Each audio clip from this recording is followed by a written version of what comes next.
Hello, Santa Rosa Symphony subscribers and donors. I'm so delighted today that you'll get to meet Michelle Cann. Michelle and I were colleagues back at the Curtis Institute of Music back in the day, let's just say. It's been incredible to watch her career just skyrocket since then. She's just a brilliant soloist all over the world now, but she's also really worked to champion the music of lesser known American composers. And especially recently, she's really dedicated herself to supporting the next generation of young musicians. So I'm so excited today you'll get to know her a little better and get to experience her wonderful artistry. As always, thank you all so much for your support and your enthusiasm around our work. Even as more and more orchestras are joining the virtual space, the Santa Rosa Symphony remains one of the few orchestras committed to really keeping orchestral music alive in this time. And, even with everyone else starting to get going in this space, I really think our orchestra is setting the pace when it comes to the virtual format and also how we're engaging with our community online. And all of this is only possible because of your support and your steadfast belief that now is not a time to just try to survive, but we need to seize this moment and really thrive and find new ways to reach new audiences, innovate with our programming. There's so much that we can do in this time, and all of your commitment to us has allowed us to continue this and to continue to grow and really become a stronger organization. And I truly believe on the other side of this, when we're all back in the hall and performing our concerts, as normal, we are going to be an even stronger version of ourselves and can't wait to reconnect with everyone in person and continue to grow. So thank you all so much, and please enjoy today's conversation and recital by Michelle Cann.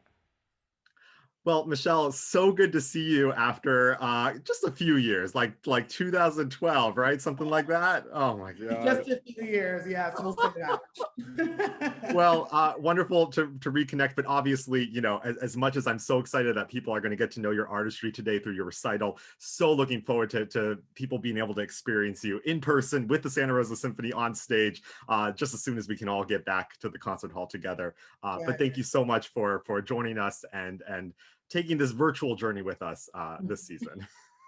Thank you. And honestly, thank you for having me. Yes, it was definitely disappointing when the cancellations were rolling in. And, I think for all musicians, we've gone through that same sort of sadness. But the one thing that is really great, and that's why I'm really excited that you guys are doing this, is that there, all of these different presenters, everyone's just been so creative and want to make sure that they're still getting the music out to everybody. And so I've been really pleasantly surprised at how quickly organizations have figured out how to turn things around and still put music out there. So this is pretty awesome. I'm glad to be sharing this concert with everyone. And, and we're slowly getting there, right? It's happening, the vaccinations are happening, maybe not as fast as we'd like, but it's happening. And so I have all hope that by the end of 2021, we are, back in person in America in some way. I'm definitely staying positive.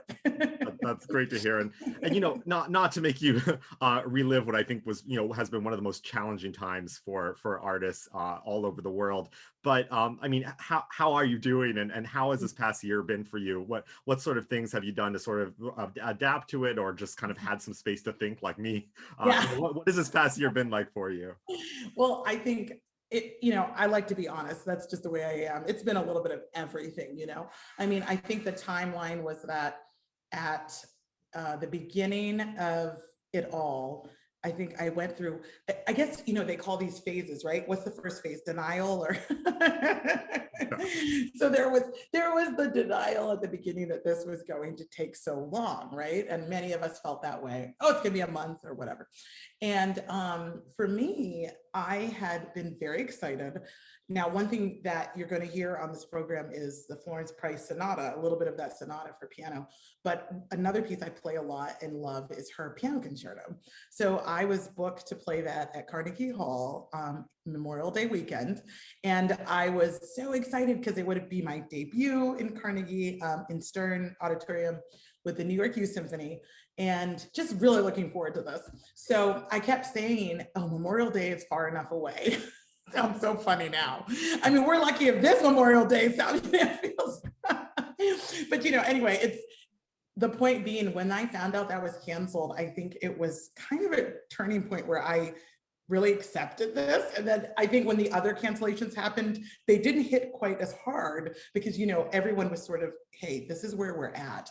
So for a little while, quite honestly, I hardly practiced. I think for like a month or a month and a half, I just did not want to practice. I was in this stage of just, why am I practicing? Everything's canceled. And what's the purpose of life? No, anyways. But the thing was that after kind of being in that stage, you can only do that for so long, right? Because we love what we do. And then we start getting worried too. You're like, wait, can I still play? So, so at any rate, I just said, hey, let me just start playing pieces I love. Let me go back to some old pieces. Let me find a new project I'd love to learn. So at any rate, then I just got back into the swing of things. And the first significant thing I did virtually was a concert for the Chamber Music Society of Detroit. And they booked me to do this basically pre-recorded concert. Was able to go into the Curtis Institute of Music and record it. And it was amazing because this was the end of June, I think, early July that I recorded this. So I hadn't played in a space bigger than my little room in my apartment since mid-March. And that first moment inside of a hall, even though there was no audience, I felt so uncomfortable. It was like, whoa, what's happening, but the happiness that I felt from just being able to make music in that space on that piano and knowing that people would get to hear it at such high quality, it just, again, just brought me this joy and hope. And I just feel like that started to shift again, my focus. And I started focusing a lot this past year on my private students and trying to inspire them. So I teach a lot, and I started doing these different creative, like Zoom group classes that were sometimes just fun music games, sometimes simply fun games. And, it brought a lot of pleasure to them, but to me too. So I think that's part of it, right? Like we start to get outside of ourselves and, woe is me. And then, okay, how can we make the best of life and our situation? Yeah, well, that's so great to hear. Let's travel a little bit back in time, and just I'd love for everyone to get to know you a little better. Where did you grow up? What were the influences that got you into music? Oh, well, I grew up in Florida, a little town called Avon Park. And this is right smack dab in the center of the state, a little south of Orlando. So I grew up under two great parents, one of which, my father is a music teacher himself, band director, choir director, steel drums. I used to play the steel drums, a lot of cool stuff. So I played in all of these groups. I played trombone at one point, violin, tuba. I have a long list of instruments that I touched at some point. And so it was a unique upbringing in that way. Of course, piano was the primary focus, and I ended up going to the Cleveland Institute of Music first to do my bachelor's degree and master's degree, and then came to Curtis for an arts diploma, where I met you. The great thing. And of course, I'm still living in Philadelphia. I just recently joined the faculty on the Curtis Institute of Music for piano. It's very exciting. And it will be more exciting when we're in person, but at any rate, it's still great. So that's kind of been the trajectory. Fantastic. And you talked a little bit about what's kind of going on right now, and wonderful to see, that you're able to keep things going, and that passion for teaching obviously is more important than ever. So what are kind of the current and upcoming projects? Anything as we look towards this future? What are the things that you're working on or looking forward to? Sure. So one thing that is sort of ongoing is working on what I want to put on what will become my own first album. I've not ever done an album of anything, and I'm like, it's long overdue that I make that happen. So, you know, part of it, and you know how it is, I'm trying to save the money, raise the money. It's expensive to put something together at that quality. So that's kind of what's delayed me a little.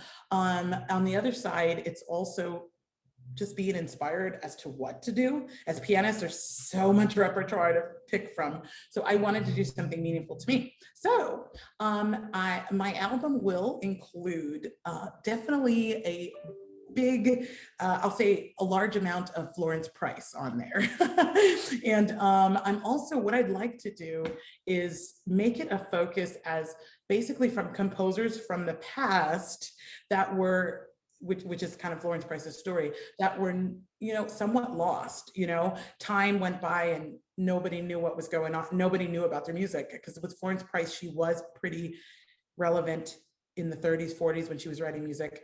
And then when she passed away in the 50s, hardly anyone ever talked about her. So there's this big revival of music of hers. So it's basically like composers of long lost, you know, and I'm trying to figure out pieces that I think will work well together. I'm very excited about that. So that's in the works. And otherwise, I am working on, you know, now that I've come in to Curtis as faculty, there's some talks I've been having beyond just teaching students, you know, in their private lessons.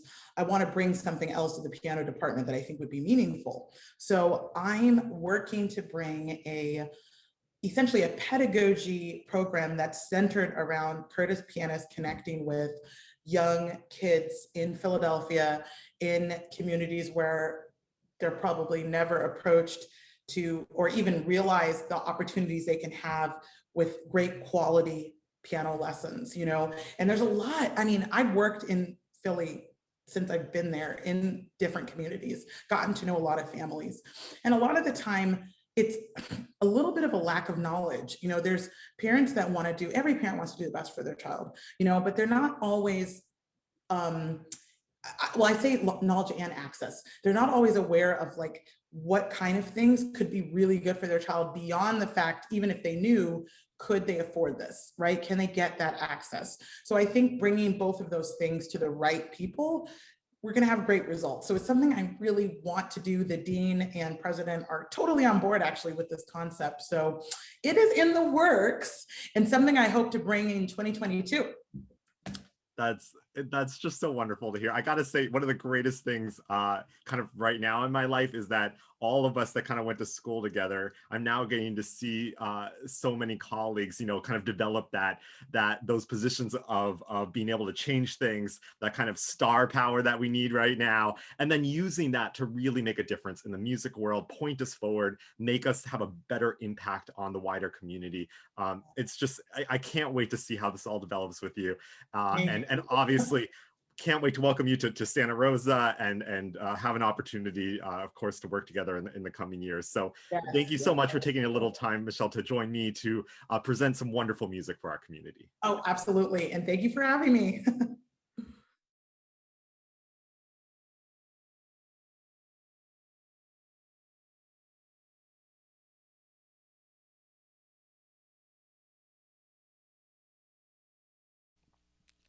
Hello, everyone.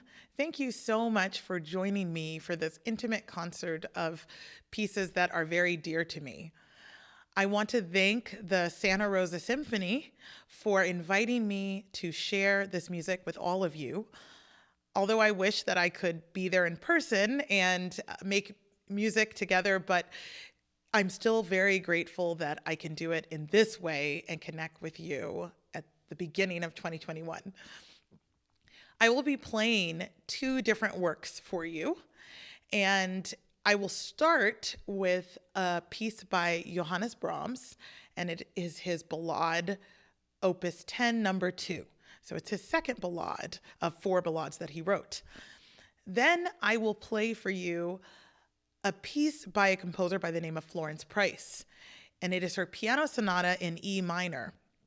I will be playing movements 1 and 2 for you. So I'm just so excited to share this beautiful music with you. The first piece is Brahms' Ballade, Opus 10, number 2. I want to tell you a little bit about this great work. So Brahms wrote these 4 different ballades in his 20s. It was the summer of 1854, and he was in his 20s. And it's significant because he was actually around a composer by the name of Clara Schumann. Now, I'm sure you've heard the Schumann name. Clara was the wife of Robert Schumann, who was a very famous composer, and Brahms looked up to Robert Schumann very much.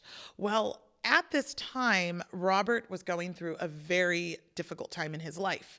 He had been institutionalized. There had been a suicide attempt. He'd been very depressed. And this was towards the end of Robert's life when he was actually institutionalized. Brahms, being a very good friend, had been living with Clara and her children and helping them during this time when Robert could not be there. He was inspired at this time to write these 4 ballades and some other really great works. Later, you find there was just a lot of love for Clara. I'm not sure if it was how romantic it may have been later in life, but he always really loved Clara, and spending time with her was inspiring for him. So Ballade, if you've heard this before, you've probably also heard it from Frédéric Chopin. Chopin wrote also 4 ballades, and they're very famous pieces. And the word ballade is it's a literary term, which is basically referencing a story of some kind. And Brahms actually approached it a little differently than Chopin, because Chopin did not put a very specific literary connection to his ballades, whereas Brahms in his first ballade did. He actually did reference specifically a poem that would go with this ballade that he wrote. Now, the one that you're going to hear me play, number 2, he did not give a specific reference to a story or poem, but the form and the feel of this piece does make you think that you're in some type of story. The structure is that the beginning and the end, the outer sections, are very serene and peaceful, and a lot like a lullaby, really. It's just absolutely beautiful, and in D major. Then the middle of the ballade that I will play for you is very stormy. It's in B minor. It completely different character, and there's just a lot of turmoil. There's even a lighter section in the middle. It's very heavy, and then there's a lighter section, but even that has turmoil in it. And then he brings us back to a place of beauty, and he starts back actually in B major. So he moves through a lot of different keys that honestly bring different types of emotions to the listener as you hear it. So I really hope you enjoy this great work by Johannes Brahms, his Ballade, Opus 10, number 2.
I hope you enjoyed this wonderful ballade by Brahms. The next piece that you're going to hear by Florence Price, although it is not a ballade or based on any particular story, quite honestly, the story of the composer is very compelling, and her writing is definitely very, I would say, cinematic. So Florence Price was an African-American female composer in the 1920s and 30s, is when she was really at the height of her career. She was born in Little Rock, Arkansas, at the turn of the century, and was considered a prodigy very quickly. Absolutely amazing pianist. She actually also played organ. She ended up going to school at the New England Conservatory of Music and studied piano, organ, and composition. After graduation, she moved back to Little Rock and tried to start her career both as a teacher and performer. And unfortunately, she immediately hit some roadblocks. When she moved back to Little Rock, she tried to join the Music Teachers Association there, and she was told that because she was Black, she could not join this association. And she ended up starting her own association so that other teachers of color would have a group to be part of. So after, graduating from this great school to already hit this block because of her race was something that was quite frustrating for her. She ended up moving to Chicago, where things were actually better for musicians of color. And it did go better for her. She actually put her piano sonata that you're going to hear me play and a symphony that she wrote into a competition. It was called the Wanamaker Music Competition. And she won awards for both of these pieces, top awards. What was significant was that her symphony, by winning a top award, it was played by the Chicago Symphony Orchestra, one of the best orchestras in the nation. So again, her name is now on the map a little bit more, but unfortunately, she still hit blocks. So she thought, okay, Chicago played my piece now, let me share my piece with other big orchestras. And they wouldn't play it. She got all sorts of excuses, but it really boiled down to the fact that she was a woman and she was Black. So she kept writing, and honestly, she put out a lot of really great works, including this piano sonata. When she died in the 50s, unfortunately, a lot of her music was lost. And it was lost in the sense that it was just in boxes in her old summer home, and a lot of things weren't published.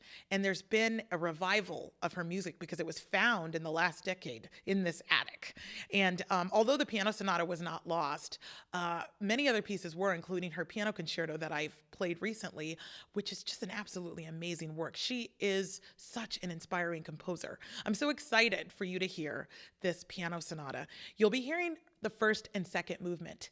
You will see in the first movement that it's very much kind of a kaleidoscope of different styles. You'll get a very romantic feel, but you'll also get dances of African-American connections and even hints of spirituals and just very much a connection to the music of Black people in this time.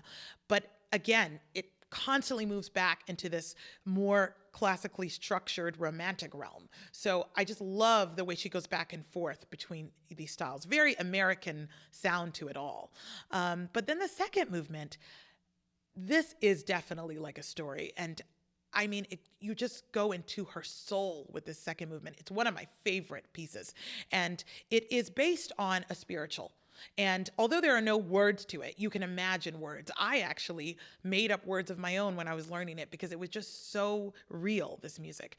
So you'll hear this spiritual, this theme, be played, then she goes into another direction, and then the theme comes back. It comes back a total of 3 times. And every time you hear it, I think you'll feel a little bit differently. It will definitely take you on a journey. So I hope you enjoy this last piece, the Florence Price Piano Sonata in E minor. And thank you again for joining me for this concert. And I wish you the best in 2021.